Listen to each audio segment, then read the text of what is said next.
from Regina, Saskatchewan. Please give him a frigid Edmonton welcome, Bill Whatcott.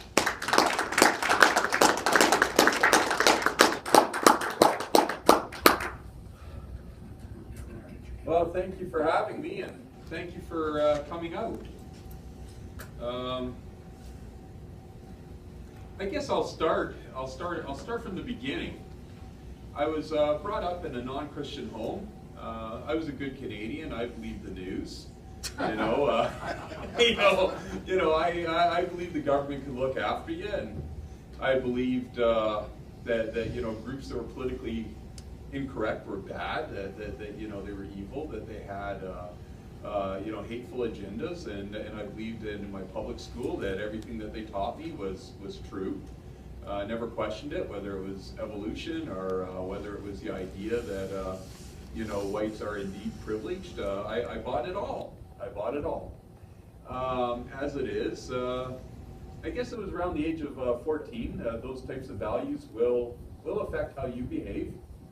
And I believing that I was entitled and that the system was going to look after me, I started embarking on stealing. I became very angry, got into drugs, got into promiscuity, and it really went downhill from there.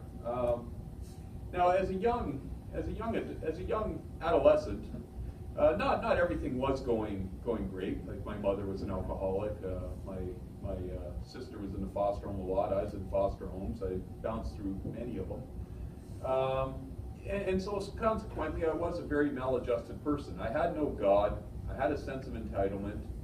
I believed that the system could fix me. And really, for those who work in the system, they know that there's limits to what you can do. There is no program to magically make you whole. But I didn't know that yet. So part of it maybe was crying out for help, but it was the wrong way, because I was hurting people. I was stealing cars at the age of 14. Understandably, a lot of kids wanted nothing to do with me in school, and I thought the way to fix that would be to shoot out the windows of a police station, and I tried to shoot a secretary in the police station. Thank God, that didn't work out, but I did wind up in the juvenile justice system. Once I went there, I realized how good this was. There is no concept of punishment, especially for juveniles. And I should also ask Mr. Frum, when you get a chance, to take a picture as well for posterity. There we go. Thank you. Oh, very easy. There's an icon right there of a camera. And if you point that in my direction, you can't go wrong. Famous last words. Yeah. Yeah. So I spent 2 years in group homes and training school at that time. I went AWOL a few times, so they had to up my security level. I got into fights. Never had any concept that I was harming people. My concept was the system has to fix me, and that I'm entitled to get fixed. And it doesn't matter who I hurt, as long as I get my attention, as long as I get my chocolate milk. That's what I'm entitled to. At the age of 16, when I got out, I was an absolutely devout atheist. I knew God did not exist. I knew the NDP had the answer for all of Canada's problems. All my social workers told me that if you're going to be progressive, you got to vote NDP. And this is the politicking that they give juvenile justice kids. Never mind, maybe you should get a job. Maybe you should be honest. It's vote NDP, and I took that to heart. I knew if you're intelligent, you vote NDP. These are the attitudes I came up with when I was 16.